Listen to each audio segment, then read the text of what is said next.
Our story is about the death of a poet and a former civil servant, Mustafa Zaidi, in Karachi in 1970. Mustafa Zaidi, who has not been answering his phone for the last day, there's a woman in the apartment with him, and her husband's looking for her. When the police break down the door, they find Mustafa dead in his bed, and then they find this woman in the next room unconscious, and she has no memory of what happened. She says she came over in the afternoon. She had a headache because the power went out to Karachi. And Mustafa gave her a glass of juice, and she has no memory of what happened. And it became like a huge scandal at the time. It kind of involved every sort of segment of society, right? Like poets, writers, journalists, politicians. High society, the elites, A the high court begums. judge took notice of the case from the Sindh High Court, which was very, very unusual at the time.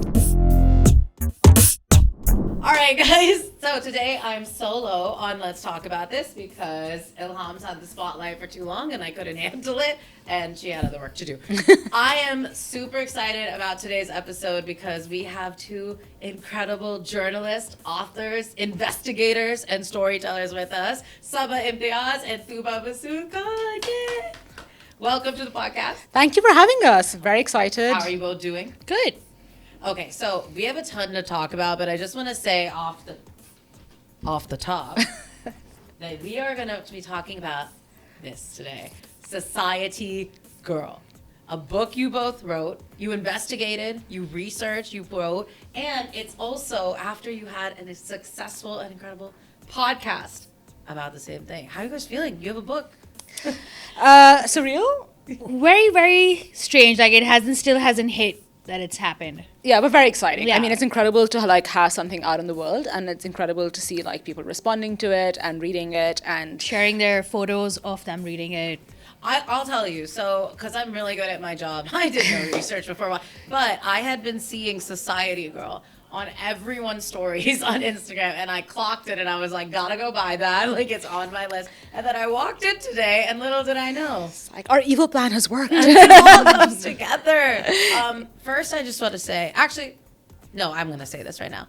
I love the title. I love the title so Thank much. you. I don't. It's hit me on like a visceral level. I feel like Society Girl it can actually be a very loaded statement, especially here in Pakistan, Yeah. maybe even South Asia, if you look at it broadly. And I think it's something that people sometimes jab and point a finger at you to call you, or it can be notorious, or it can even be something that's quite like lovingly said. Absolutely. I think Yeah. that was kind of the idea. I think, it's, especially our book is set in the 1970s. And so at that time, Society Girl was really what the term was to talk about socialites. There's also a very famous Pakistani film about socialites called Society Girl, made by Sangeeta. So, it was a term of its time and even used in newspapers as like a descriptor. And of course, it can be used as like something very dismissive, these society girls, they don't know what they're talking about. And as you said, it can be kind of pretty powerful. And I think our book kind of takes that stereotype and pushes against it in that like it's a label and it can mean very like sort of many different things. And kind of trying to just figure out who this person is behind this like little label that you can kind of stick somebody into a corner with. So yeah, and I don't know, I think I really love it. It was probably also like the easiest part of the book. Really? Yeah. Yes. I love that, actually. Because we were throwing around names and like... I don't even know we threw around that many names for this book. I think it was like maybe 2, 3 Yeah. that we were just like playing around with. And then Society Girl came out and we were like, yes, this is it. Like there was no... Honestly, it feels so right as someone who's Yeah. about to steal this book from you both and go start reading immediately. But let's backtrack a little bit. So you said that Society Girl was even used as a descriptor in newspapers. Yeah. Something that I myself know as someone who has worked in the papers. The three of us have this in common is that we have probably gone through all forms of news telling. Yes. Right? Traditional, digital, video, podcast. and like kind of going back to a very traditional thing, which is writing books. Which is writing books. So first, let's get into a little bit of how do you two know each other? Who are you? Well, first of all, I will say, Sabah, Karachi, You're Killing Me is a iconic book. Well, I think this is the first time somebody said iconic and also said iconic 5 times. I'm No, gonna is need it? that. I feel like I'm gonna need that as a ringtone, please. It's huge in India. Also, the people didn't they like kind of like steal it and like make a show? Well, they didn't based off steal the it. plot? They totally like bought the rights and made a they movie bought out of it. Right, get that money, get that foreign paisa from yeah. Like my name's in the like intro. Okay, good. I just always. I had like the think most fun they're experience. I stealing. went to like a cinema in Dubai to see it, and Right. so it was very bonkers and surreal. And then there were these girls next to me, like chatting about it, and I kind of like afterwards wanted to like go and follow them and like hear what they were talking about. And like Kanan Gill's in the movie, so like and Purab Kohli, which by the way when he came on screen I was like, oh wow, like anyway, let's get I mean, on when track. Saba's book came out, I was still at the paper we used to work at, and I think all of us had this thing to see who's going to read it the fastest, and I did win. Nice. So back to how we know each yes. other is actually many years ago. It's like a long time ago, as you can see. Long time ago, actually. Now, if you really Yeah, think about it, we used to be colleagues working at the Express Tribune newspaper, but we worked together, but not in like a. we didn't collaborate on anything together. We worked on the pages together. Sabah was also reporting. She would also help make us pages, and I was doing more like desk work at that time. So anytime we'd need something covered, or Sabah was at a political rally or at the assembly, like I don't know how many times I've bugged her about filing this in assembly diary. But yeah, like, so, we knew that, we had one solid piece coming in from her for sure. Yeah. Also, so that there was yeah. a solid person on desk who would edit your story. Thank so you. that I was. love it. I've been both. I've been the reporter in the field, and I've been the person in house who's like, hey, sorry to bug you. Yeah. I've sent a lot of those. Yeah. And like one of the best things about her was, I think at that time, maybe you had a BlackBerry. She would Yeah. file on the BlackBerry, right? I was like So notoriously you know that, like, you're not going to be late, right? And I think the last time, like we were just talking about it earlier, like the last thing we worked together on was the last sunset of 2012. Yeah, I so we would had to say, find a or photo that wasn't the last sunset yeah. to fill up the pages so we could go out for Yeah. New Year's, and like we were the last two people left in the So newsroom. what photo did you need? Just Anything that wasn't the sunset. Okay. Because And like that's the photo that Yeah. photographers file, like Yeah. as like that's from also what you wires. get on the wires, and that's what you actually also see on the next day. Yeah, like So we this were was the last like, sunset. let's be different. It's like we Let's could- not have the last sunset. Yeah. Well, we saw a lot of lost sunsets. So that's how we knew each other. Yeah. And yeah, we'd stayed in touch over the years, but not like we weren't close. And Instagram and stuff like that, like, yeah, or like we'd occasionally go out Yeah. for coffee and things. But yeah, so what and happened? Bollywood songs. Yeah, a lot of Bollywood song Classics. sharings. So what happened is that I'm like, damn right, the foundations of friendship. Of course. true. So a few years ago, I got a fellowship to do a bunch of long form pieces, and I needed to do some archival research. And I was actually here at Dawn in the library looking up newspapers from the 50s. like, Go Dawn. and Tooba was working here at the time, and I. You're also a former Dawn person? I don't know if you know this, but I am actually. I've been coming to the Dawn building since I was 4. My dad used to work here, and then I worked here for 5 years. No way. So looking at this space right now, it's very weird for Yeah. me because it was not this at all. I'm very sorry to cut you off on that. It's just interesting because listen, any cool women I meet, there is almost always like a link to Dawn. I'm not even kidding. We are like a pretty large fraternity. I'm very excited to hear that. Look at you. And you're generational, Dawn. Amazing. Yes, Okay. I do call myself the legacy child. The legacy child. Wow. Because we got a couple people who claim that they are the No, I don't No, think I'm the Tooba OG. is that. Years, I I think Tooba's think an you- OG. yeah, like I'm the you need to OG. find somebody who's been coming here since they were 2 now. So that's Yeah. like the thing to beat. So yeah, we were like in the library, and we started talking about old stories. And I had heard of this case that happened in 1970, like several years ago. Again, while kind of looking through old newspapers, and I'd mentally filed it away as like something I'm going to do at some point later. But you never really have time, and you're a full-time reporter, and and so basically Tooba and I met, and I was looking at these old newspapers from the 50s, and Tooba said, if you ever want to work on something together, there's this like really great old story from the 70s of this like poet's death. And I was like, oh my God, same, because I've been thinking about this for like years. And so we're like, we'll just do something together. What year was this? 2019. 2019. Okay, so right before Penny. Yes. So like the Yes. summer of 2019 is when I Yes. remember we did like interviews in June and things like this. So Oh, so you guys moved fast. well, I mean, I don't know if you call 5 years fast, but Oh, I mean, like but you like, started interviewing. well, yeah, we had no like kind of plan, right? Yeah. Like Yeah. there was no like at that deadline. time we were just doing it like to see what we could find. Like it wasn't just the archives; it was like meeting people, seeing who was alive. yeah. That was also a big thing at that time. So Honestly, such an important. Yeah. aspect Well, with of this book journalism. I particularly. don't think Yeah. people Yeah. know how hard it is. Yeah. When you're trying well, to with find this book someone you in kind of the- have to, because it happened in 1970. So anyone who was like in their 20s at that time is in their 70s now. It was in their 70s by the time we started this project, and so we had lots of people who were in like really poor health by the time we interviewed them, or actually passed away in the last 5 years. So yeah, I mean, it's or right after we interviewed them, actually. So mean, we but actually not managed. coincidentally. Well, not yes. I was gonna say there's. We gonna be managed to another interview podcast them and then they passed away after, not related. Yeah, of old age and like natural causes. We might add. Some had COVID, but I mean, we didn't give it to them. Notes, like Sabah Bano Malik coming out. Okay. But both of us came across the story in a different way, right? So when we met in the library, I was like, let's do this. Yeah. How'd you come across the story? So my dad passed away, and a friend of his was like, maybe you should look this up because their cases have some similarities. I was like, what? What you mean? So at that time, I just moved from the national desk to letters, and I had a lot of time on my hands. So I would spend a lot of time in the library just going over archives. And when I started reading about this case, I was really intrigued because I was just like, okay, I don't see the similarities, but I am intrigued and I would want to know more. So when I saw her in the library that day, I was just like, let's do this. Yeah, we were like two people interested in this. And so we didn't have a plan in the beginning. It was, just meeting people. And we thought... archiving and meeting people. Yeah, and we thought, we would investigate kind of the facts of the case or whatever. So I can ask a question. Yeah. When you started interviewing people about this, I mean, it is, so many years later. What was their sort of like reaction? So I mean, maybe just to like explain a little bit about what the story really is. Yes. Like before we're just like jumping into assuming what like. So this like really cool thing. So I told you it's a very casual podcast. Yeah, it's okay. I'm gonna take my shoes off in about a minute. Off, yeah. Glasses off. If, don't feel like looking. I at can't me see, anymore. but kind of blind.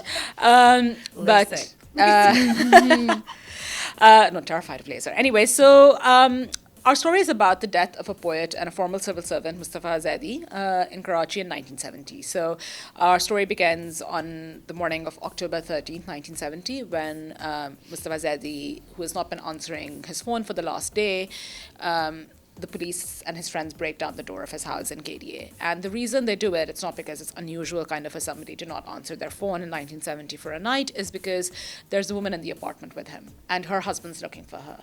And they suspect that she's in the house, but nobody has gone in and out of the house all day, right? And so this kind of alarm spreads amongst his friends that something is kind of wrong, right? And there's a reason for that. Like Mustafa has been saying things in recent days that's kind of has really kind of put everyone on edge. And he was a very famous poet and also a very famous civil servant, and he was dismissed. In this great kind of move to dismiss 303 civil servants and other officers in Pakistan, sort of a few months before that. And he was 40 years old. He just celebrated his birthday. So that's where our story begins, from this like scene. And so when the police break down the door, they find Mustafa dead in his bed. And then they find this woman in the next room unconscious. And she has no memory of what happened. She says she came over in the afternoon. She had a headache because the power went out to Karachi. And Mustafa gave her a glass of juice, and she has no memory of what happened. And so no one comes in and out. Can you guys leave? I really want to read the book. No, I'm joking. Oh, you can. We'll come back in a few hours. Spooky. Yeah, and no one comes in and out of the house. There are no marks of torture on his body. There's no weapon. And she has no memory. So what happened? And so that's kind of like... And she's in another room. Yeah. Well, I mean, yeah, she's like kind of in the like passage next to it, but she's on the smallish- floor. Yeah. She's on the floor, like unconscious. She has, when they come in, she's still unconscious and like she's kind of coming out of it. So, so it's like a real kind of whodunit, right? Like nobody comes in. The doors are locked from the inside, so it's not like there's no sign of breaking and entering. The room's kind of in disarray, but it's kind of hard to understand why it's in disarray. And so she has no memory of it, right? So Eyebrow raised indeed. So and it became like a huge scandal at the time. Because, of course, Mustafa was a famous person, but also because, the facts of it, like a woman who's married, has 2 children found in the house, both of them, Mustafa was also married and had 2 kids, and so it just became like this big social scandal, and it kind of involved every sort of segment of society, right? Like poets, writers, journalists, politicians. High society, the elites, A the High Court begums. judge took notice of the case from the Sindh High Court, which was very, very unusual at the time. So, sort of at that point in West Pakistan, everyone was talking about Mustafa Zaidi and Shahnaz Gul, and that's kind of how this Where we case started as well. Yeah. And honestly, in terms of like needing names for main characters, those are both pretty damn good names. Yeah. Shahnaz Gul, I'm sad. It's just an incredible case, and even at that time, I mean, it was the biggest case of its time, really, in 1970. But there's a lot of other stuff happening in Pakistan at the time, and so it's just this book, not just about this case and these two people, and what happened to Mustafa, really, but also about everything that's happening in the country at the time. And it's just a little social history, I guess, of Pakistan as well. Listen, if I was sitting in that library with you guys, I would be like, I cannot wait to read what you do with this. But that's the thing, like, offer no help. No, but that's the thing, we didn't know what we were doing, right? So our plan was like, we're gonna solve like. How much information did you find about it? That you were saying it was like the talk of Pakistan. Was there a lot of articles? We found Like a lot. Yeah. So that's the thing. So like we, like both at Dawn and then at other libraries as well, like it was kind of really astounding in the beginning. Because of course, we knew it was a big case. Yeah. I didn't realize how big it was. And I think the first day that I went to like Liaquat National Library and I looked through like Urdu newspaper archives there, I think in the middle I had to like message Tooba and say I can't physically look at a newspaper anymore because every single front page is about Shahnaz Gul. And that's all they covered from October 13, 1970 to until this case concluded in mid-1972. This case was front and center. I get it. I wish I could be reading about it right now. Actually, I got a whole book. Yeah, but Sabah, the thing is like this case got covered to an extent that it like I don't know that it merited this much coverage, and it like the sort of whatever you think are like the ethical or legal or journalistic boundaries of covering a criminal case, like they do not exist in this case. Like I have read things that you can never say. Even compared to other stuff in the 1970s. Compared to anything that's happening now. Like you would not be allowed or have a reporter write or say these things or also do these kind of stories they cooked up or like even reported on. I don't think we would do that today at all. I mean, a journalist jumped the wall of a police station so he could get a look at Shahnaz Gul, who was being held in custody, which I do not know that a reporter would do today. Like, he would not scale the wall and, like, look to see what she was eating. Yep. That's true. And that's like reporters aren't paid well enough to have the strength to jump walls. And that's like there are times that I have wanted to trespass, but I've had Saba with me who told me we cannot do this. But like, I know, I was gonna say but that. Tooba wanted to jump into somebody's house, and I was like, Tooba, we're in Karachi, people have guns. Yeah, so I mean, I didn't do it. Honestly, facts. That is true. I was gonna say I do kind of see your vibe, though. I'm a little bit like, listen. I mean, so guys, like, don't go on a reporting project with both of these guys. Like, it's like you will die. So no. At least you'll have fun. That was like, it's a story for the plot, quite literally. Okay, so my question was like, so you guys, sorry, got sidetracked. I'm saying, listen. Yeah. If it was up to me, we would be sitting here and you would literally be reading me and telling me everything. There is nothing more exciting than people knowing so much about something amazing, and you probably have nooks and crannies that didn't even make it to the book, right? Yeah. And also possibly because of this too, because as a journalist, you had to make choices, even if 100% fact, sometimes you have to make that call that we can't put this in. When you started asking people about it years and years later, what was their like reaction to you? To us. A lot of people didn't understand why we were doing it, but they're still very open to talking to us about it. Which I think we really like. Like, they were very open. Some people told us some fantastic things. Some people told us things that still scar me today. Yeah.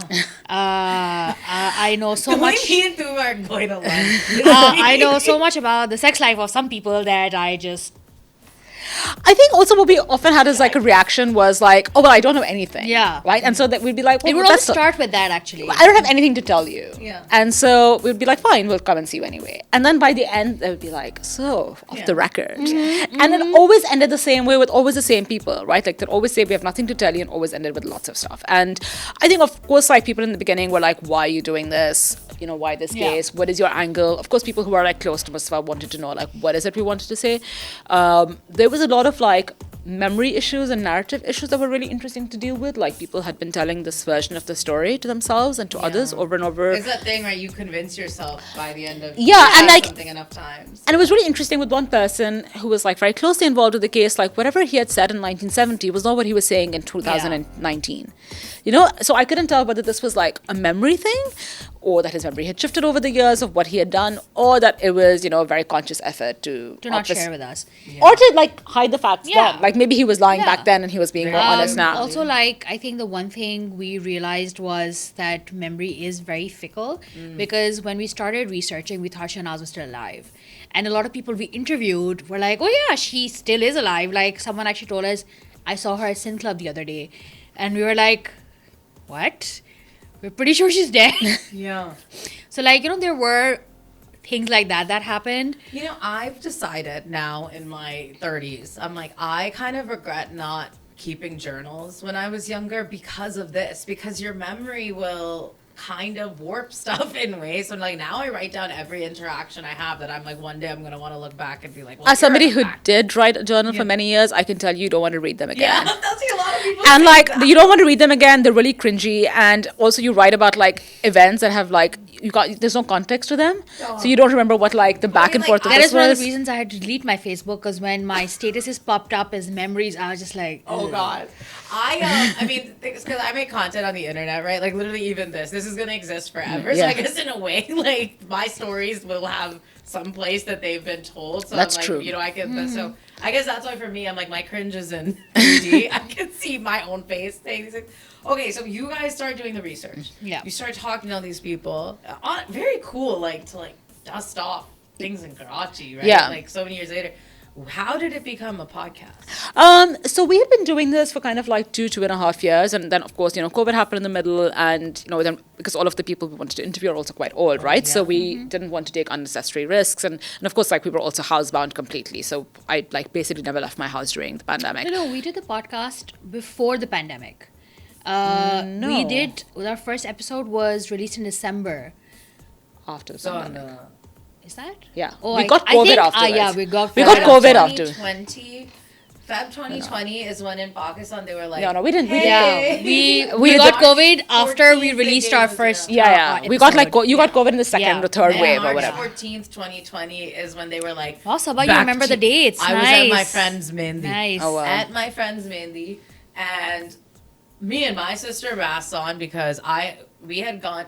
Okay, listen. Actually, we'll get into this off camera, but I'll just say I had masks. I had a feeling. I'm a conspiracy theorist. Actually, I had hand sanitizer with me at like Yeah. at the last event I went to, and like everyone like started getting really paranoid. Like, oh, do you have some too? So I became Yeah. like this hand sanitizer dealer like all evening. Actually, I went to an event at Generation that same day, and they had jam-packed it with sanitizer and stuff because the whispers had started. Yeah. And by the time the Bharat entered that Mehndi, it was like siren called all Pakistanis return to your homes. Oh, wow. And so anyways, Yeah. let's get Yeah, back Side into so we did the podcast kind of I guess like a year and a Yeah. half into reporting. Because we had like quite a lot of material by then, Yeah. but also it was a way of like introducing this really complicated story from like a long time ago to a new audience. And I think also for ourselves, we kind of wanted to experiment with what like a way of telling the story is, because And it's it's called Notes on a On a Scandal, scandal, yeah. We also just wanted to see the appetite for the story, and we wanted to just tell the story. And we were like, okay, it's not gonna do justice in a newspaper or a magazine. Yeah. So let's tell the story and see how it works. Yeah, so it was kind of a way of also building an audience, but also to see like how,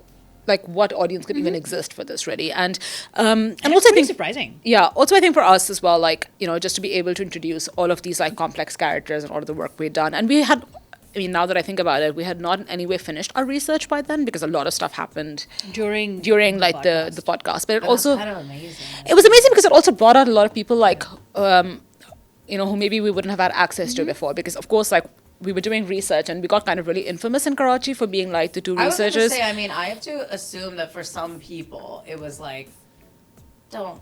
No, actually, it was take funny. me there. No, You it was really know? funny because like we would go some places and or especially with like librarians and stuff, it really happened quite often that I would say like I would introduce myself and say like I'm here, I'm researching Spazedi, and they'd be like, oh, this other girl also came, and I was like Tooba, and I knew that it was just one of us, and so we Yeah. became, I think by the end everyone kind of knew. No, I mean that these two girls were doing. That like if I was someone in the 70s who was a bit like, I don't want people in my bit. Like, Oh, no, we had a lot of that. We had a lot of that. No, we had a lot of that. We had a lot I of that. Yeah, I we had would a lot also of say noise. that we did go around different neighborhoods just knocking on doors and ringing doorbells. So we Nobody were also those answered. girls. I'm sorry, I'm mad impressed with all Where- that. I'll say, listen, as a journalist myself, like, I can't say that I was this on. As my old editors watch this, they're like, we knew it. She was fresh. But I'm saying, like, I'm very impressed by that because I think, like, we had actually talked about this a little bit in the makeup room that, like, some female journalists feels like there are, like, walls of spikes ahead of them, and it makes us a little, like, we don't know how to do this. But you two are like, nah, we're... Yeah, I don't think we're scared. I mean, yeah, we're Yeah. not scared. And I mean, it's also. I This mean, is there not were scary. also, sorry I'm cutting you off, Sabah, but there was also ghostly intervention happening. Yeah, so it's a lot of we did brave that Ghostly too. Intervention. I don't know. Just like there's Actual like. ghosts. Listen, I live alone. Actually, tell me how scary this is before we keep going. Yeah, I would just say like mean, it's not fun if you're living alone and there's Yeah. like possibly a ghost in your no, house. I get scared super easily. Yeah, me like, too. complete Let's not do this. Yeah. But no, we had a lot of people who didn't want us to be in their business, right? And they were like hesitant because, of course, they thought like, we're coming there to kind of uncover their family skeletons. And so it was really hard to explain, like, we're not interested in you. Yeah. Like, we kind of already know everything about you from the other person we spoke to. So we're just interested in your memory of the time. And We also like at some people, like, we had to specify, we just want to know what kind of clothes you wore, what you served at dinner parties, where would you guys go, where did your kids go to school, what was your kids' routine. So we also like got a lot of these kind of details, right? So we were like, we don't need to know about you, what you did, any key parties you That's went really to. cool. But Yeah. it was like all Yeah, these like make little a details. TV How much did you spend for a night out? Yeah. Stuff like that. Wow. well, because we don't really have a good historical record of these things, You know, I right? was Like they gonna don't say, exist. Like, when you were saying, like, we wanted to see what audience we had, like, obviously the world knows. Like, true crime has become billion-dollar industry, like, in itself. My own sister has, like, a true crime podcast. Oh, nice. And this was actually kind of what I had said to her about it is, like, I want to know about what happened to Pakistanis and Indians and Bangladesh people. Like, our stories are not the ones that are getting, the $11 million Netflix deal. So the idea that a podcast exists that's talking about not just this specific case, but as you two have said, like Pakistan in the 1970s, I think that's amazing. And it's like finally, I want to see what my people were up to. I like that scandal in my people because we know that they can be scandalous. So that's really cool. yeah, and clearly at some point all they knew was to be scandalous. Yep. But Yeah. And I love that that you asked the question of like how much did you spend on a night out, because you're right, we don't really yeah. know. And obviously, like one of the really amazing things about this is, the stories you hear from women are so much more different than the Yeah. stories you hear from men. Yeah. Women are so much able to like accurately describe somebody's personality and like their interactions and perceptions in ways that men can't. And I think every time these encounters happen, I always think, like, I actually regret that we don't have enough women Yeah. that we interview. I think we did It interview was quite a also lot. more difficult to interview women Yeah. because we didn't have a lot of access to them because their children would tell them, don't talk to them, don't do this, don't do that. Yeah, I know, Like there were a couple of gatekeepers. interviews we were actually really excited about, which we thought were lined up, but at the last minute they didn't come through because, their sons weren't comfortable or their daughters had something. The men had so much to say because, no one was restricting them to say anything. I was just gonna say because they love to speak. Yeah, that too. Yeah. That too. That too. Yeah, So but can I just tell you that, so this podcast design, the point of it was that me and Ilham and Neha, our producer, were like, hey, we'd love a podcast where it's like women with mics and just talking for once. And I'm not kidding, a man messaged me to say, but don't you want men's perspectives as well? Like, wouldn't that be like good for a woman? oh, how unusual! And yeah, and What I- shocked. No, but the thing is, like, it's so sad that they just don't have any space for it's their only perspectives. space for men. Oh, Also, where could that can I- happen? I wonder. Can I just add that the amount of times men have tried to explain this case to Saba and me? Oh my God, I believe it. I believe it. And I mean, nothing could make me believe it. it was, anymore. I was just like, what? Really? That's what happened? Like, the amount of times they have told us that we are wrong, that the research we have done is wrong, Yeah. but what they know is right. Yeah. But actually, yesterday somebody did ask me what I thought, and it was like, oh, that's unusual. So what do you think? Like, and I was like, Yep. interesting. But yeah, so like, I'm not at all surprised that even 30, 40 odd years later, an uncle's like, we'll have a Let seat. me tell you what Let me happened. tell you what. But that's, honestly, also that's what we want. Yeah, we of want an course. uncle to tell us what happened. Yeah. Like, no disrespect here, but like that's essentially the point of doing research. You're not Yeah. there to kind of say like, oh, I don't want to hear actually from I also you. think you get to see like it kind of captures those personalities of that Yeah. time Yeah. in a big way. And I think, me being like a Pakistani who grew up abroad and looking into Pakistan, sometimes I'm like, well, who are these people? You know what I mean? Who were Pakistanis at that time? And I hear from my parents, but obviously they're going to give me a nice vanilla version of what they were. So I think that it is cool that you see these robust personalities and you're like, oh, I think what we was the also culture? found like a good way to work with them. Yeah. So Saba and I would do a lot of good cop, bad cop. So we would see like when we interview someone, like, okay, who do they speak to more?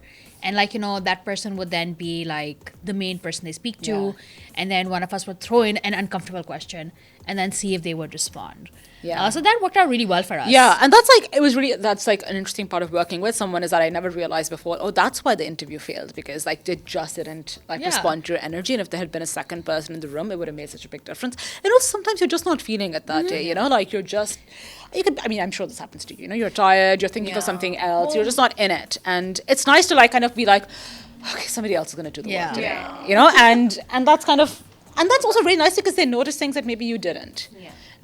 Well, right, like all people we look at through our own perspectives, right? So like you might be sitting there being like, this is a very honest individual, and the other person sitting there like they were lying through their teeth. But like also it's amazing, like I mean the other day Tooba sent me these photos of like or the archives we'd been to, and I had never taken any of the photos in there because I was always like starting to look at the newspapers, and Tooba had taken photos of like me in somebody's house, and I was like, when did she take these photos? I am a sneak photo taker. She's really I am good. a stalker. Don't say this. I mean, okay, I I'm prefer very into private investigator. There's something I feel like actually I always take candidates when we're out and doing anything because I'm like, what do we want to look back and remember? Exactly. That we were, like, creeping around Exactly. Taxila one day. Exactly. You know what I Exactly. mean? It's always Exactly. comes back to Taxila. But Tooba's also like scarily good at trying to find somebody on the internet. Like, I mean, I actually got to a point where the phone rang and it was Tooba, and I was like, please don't tell me something terrifying and possibly I have horrible. done that to her, so. Yeah. So, yeah, if you want to find somebody. Did you have obstacles like post the podcast? I wonder where people might have been like, why'd you do this? No, because we were still doing our research. So it wasn't Okay. really a podcast specific thing. Like Yeah. we, I would say actually the reverse thing happened is that I think a lot more doors opened for us. Yeah. And the people had like heard it or kind of, and we had something to show. Like, Yeah.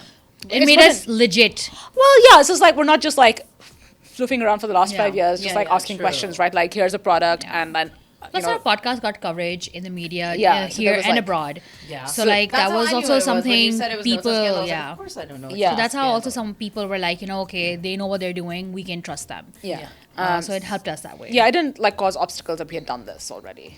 Is there a story that you uncovered during this research period where you were like, oh my word, like truly scandalized you? Oh, there were like there was like another case that happened, which was like a sort of society divorce that was like extremely like covered in the 50s. So messy, so and like a messy. very, very messy, like very public divorce, which again, I had never heard of.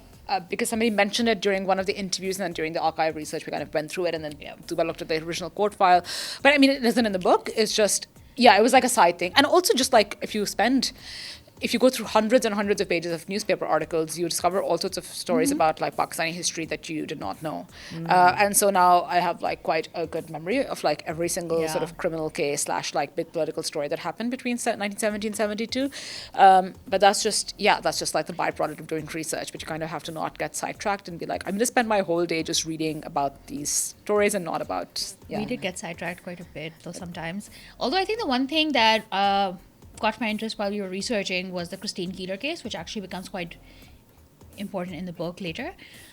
So that's when I read about it, and that's when I think the TV show also came out, and The BBC all did these a things series recently. were It's a happening. Christine Keeler case.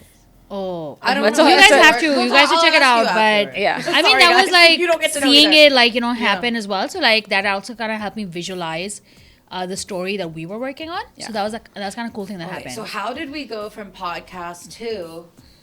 I told them I would be doing prop work. Society girl. a tale of sex, Tale lies, of and scandal. Sex, lies, and scandal. And I think that's the first time I've said sex on this podcast, and I just said it twice. Well, I have to say, I have never thought and, I've never said or talked about anyone's sex lives as much as I have in the last 5 years. Yep. And so I decided that the next project I had to do has to be about like hospital waste or something. But instead I You're decided... like, I don't even want people holding hands. I don't in my want Yeah. that scandal. But I said this, and then I started writing like a romance novel instead, so that like clearly that plan went out the window immediately. So how did it become a book? Well, I mean, we had all this like research and incredible work. So And like much research. and yeah, I mean, I think the best way, I mean, initially we had always thought, oh, we're going to do a long form magazine piece, but actually the way to bring the story to life is through a book. I'm And so glad you did book. we're very lucky that our publisher in India, Roli Books, like my old editor actually like posted about our podcast, and she started listening to it, and she was like, oh, this has to be a book. And yeah, and Very so cool. All happened on Twitter. yeah, I mean, X. and so First of all, we say Twitter here. I will never let Elon Musk win. Secondly, VPN, whatever. so yeah, so that's how she found our podcast, and yes, and so she So wanted she to. found it, posted about it, and then was like, Oh no! So my editor was like listening to it. Yeah. My former editor was also a friend, yeah. So she posted about it, and they know each other, and so our publisher like listened to this podcast and was completely hooked and look got in at what touch with Twitter us. used to be, guys. It used to be, and Yeah, I could know. be if you would just unblock the internet. Yeah. Sorry, I'm gonna look in each. Yeah. It's like everywhere. I know you're watching. Yeah, I mean, incredible things to happen, right? So that's how she got in touch with us, and yeah, so it got turned into a book, which came out in India last month with Roli Books, and we're very lucky that Liberty Publishing is doing it here in Pakistan, and so yeah, now it's available in bookstores here. So that's how it became a book, and of course, you know, from we're going to write a book to actually doing a book is really quite a long process, but How long did it take? I want to say like over a year. But I mean that also involves like a lot of proofing and editing, and it's like a very research intensive fact-checking book. that we had to do Yeah, I mean we're very afterwards, lucky we more had an external interviews, fact yeah. checker who did like a tremendous job. But Yeah, I gotta say, if you already did all the research and then you got a fact check, I'd be like, you know. no, I mean we did. Maybe I'll There are just marry 8,000 rich. words I of don't- footnotes in here. Like yeah, it's Wow. intense. There's a like. That's amazing. But we were, you know, we got a lot of access to archives. People were very generous with us and giving us like personal documents. We were able to go to a lot of libraries. Like, yeah, lots of things really worked out for us to be able to put together such a intensive experience. I'm really excited about this Dawn Library. I'm about to go there right after this. So you're like, what can I do? That's really Oh, we have actually a amazing. huge list of we have a list of all of the libraries and archives we consulted. So the idea is that like people who are interested in history or just in doing any kind of research work in Pakistan have like access to the sources. And yeah, that's the hope. I hope so too. I Very think it's optimistic amazing. on this. Keep Tuesday archives morning. alive. Well, actually, on that note, I'm sorry, we're coming to the close on our show today, and I hope you guys got to say everything you wanted to say about the book. Is there something that we haven't touched upon that you would like No, to say? I think we said quite a Yeah. bit. Yeah. Okay. So now Buy I'm the going to book. say this: buy the book. Please do, but honestly, like support authors and women journalists and yes. women authors, and yeah. because Also, they like, know. it's a fun book. it's Yeah. I gotta say, You'll like enjoy As someone who has reading. apparently written it, I can tell you that it's a Yeah. fun book. I'm itching to get to it. I've literally told. Listen, I'm saying it on camera. I'm stealing the book out of your tote bag. I don't care. Listen, support women thieves. That's what I'm saying. What I wanted to end on is, you know, just I don't know, a note of night. Like I know younger women watch this, but like people want to get into journalism, want to get. I mean, even investigative journalism or writing things about this. Like, what do you have to say? Like, honestly, even just the fact that you went from journalist, podcast to book, like a message of motivation, I would say to someone who might be interested in taking the same path. I mean, don't take the same one. Yeah, I really don't. Copy that. No, I don't mean Oh. that. I just mean like it was a hard path. Like Yeah. try to find an easier one. Yeah. Like what sometimes when people are like, I want to be a writer, I'm like, why? And then I realize that I'm supposed to say like optimistic and positive things about this. I think it's the same when someone says, I want to work in a newsroom, and I want to tell them, don't do it yourself.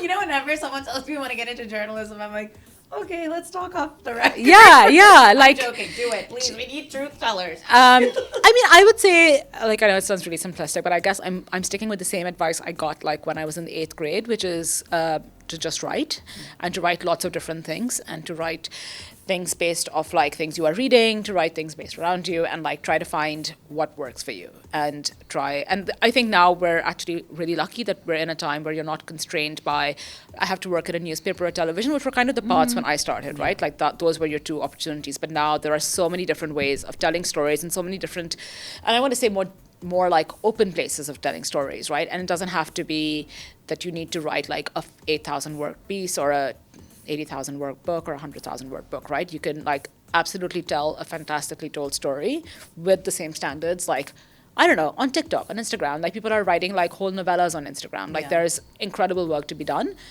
Just like find a way of making it work for you. I would just say, it's also very simple. You should just go for stories that you're interested in, you're intrigued by. Like, I got into journalism because I'm a curious person. Like, I like finding things out. I do go down rabbit holes. So I would encourage anyone who wants to write and like they do go down rabbit holes, want to investigate and stuff. That's the best way to do it. And like also don't let anything hold you back. Like I think the best thing you can do in this country is report. Like sure there are obstacles. Sometimes it is difficult to report on some things, but there's so much stuff to do. There's so many stories to tell. People just don't have time to tell it. Because all they want to talk about is politics. And there are so few places where women get to tell, like where women get to get asked actually things. And I think that's so rare, If you go to like a disaster area, it's always men talking to men because men also don't have access to inside the houses, right? Where actually the women are being affected in so many different ways than just by that disaster, right? They have to keep like their children together, families together. There is a lot of like access and places where nobody has ever even been able to tell their story. And that's such a tragedy, but it's also an opportunity for you to be able to do that work. That is so true. God, I'm so inspiring Honestly, to myself this morning. Wow, Sabah, what's happened to us? I know. It's like ditch this glamour life and get back at Where is all no, the but I just doom feel and like gloom? I'm not an optimistic person. It's like this weird energy in I'm this room. poisoning Gotta get out of you, here. osmosis, but- Gotta get out of here and back into the traffic. Just gotta start Yeah. screaming at someone. Society Girl, A Tale of Sex, Lies, and Scandal is, you can buy it now. You can buy it now. Buy it, and thank you both so much for coming. Thank you for having honestly, me. Thank you you've for having inspired us. me. And I Oh, can't no. wait to read Wow, that. Sabah. Oh no, we gotta get out of here. Where's the because- darkness? That's okay. I'm usually the morose one, so that should be. Thank you both so much. No, thank you for having us. Congratulations times Thank you. a million. Thank It's you. amazing. And that was Let's Talk About This. Thanks for watching. Bye. Oh, there'll be links below for everything. Click. Cut. Okay. Sorry, I lost the paper. Do you have it folded in your? Yeah, I was like, she wrote such incredible questions, and that's why I was messing around with them. Yeah, I don't know if you all saw We can them. do like a couple of the Yeah. section 3 and then reflections and then we can. Yeah. So we have about 10 minutes now. Okay, cool. Also, whatever you all want to cover that I haven't got into yet, but I'm very interested in. We're Very good happy talking with about other anything, people's really. questions. Yeah. So, like, getting that. So, you were good at finding people on the internet then. Are you looking Yes, for somebody? it was. I I feel like Creep too. I had to take a break from social media because I had seen the connections that I had made after stalking people Yeah. scared me so much that I was like, Sabah, I can't do this anymore. yeah. See, I'm really good at being like, oh, so and so is talking to so and now they've stopped talking, and now those two people are busy more, and I'm like, I think Been there, done that. right, like that's my skill set. Am I trying to find anyone? No, I was trying to remember what this mithai was called yesterday. Kind of small, white, shaped like an acorn, has a little pista stick on it. Kind of marzipanish. Does anyone know what I'm talking about? I know I saw it yesterday in the mithai shop, but I don't Yes. know what it means. I What it smelled is. a perfume like that yesterday at Joffrey's, which smelled exactly like that. I just wanted everyone to know that was the Nice. investigation that I was trying to get in. I was actually thinking of mithai and what I want to get after this. Honestly, if the weather would just simmer down. I feel like Mithai for some reason is a cold weather thing. You've This is clearly like a not lived in Karachi Yeah, for a exactly. long, This long is like a time. non-Karachi thing to say, and now you have to be Yeah. exiled from the city and like I made to repent went- for your actions. Lately, I've been calling myself Karachi. I find went way across the reaction city of Karachi is- to get No, it's badanu a ke mithai. pede, Yeah. and I've been having that with hot milk. It's really delicious, guys. I felt very connected to you moments ago, but as someone with IBS, that sounds like a nightmare ingredient list. Okay, anywho, so back to the book. Now that me and Tooba are enemies. Okay, so we've talked a lot about how you talk to a lot of different personalities, how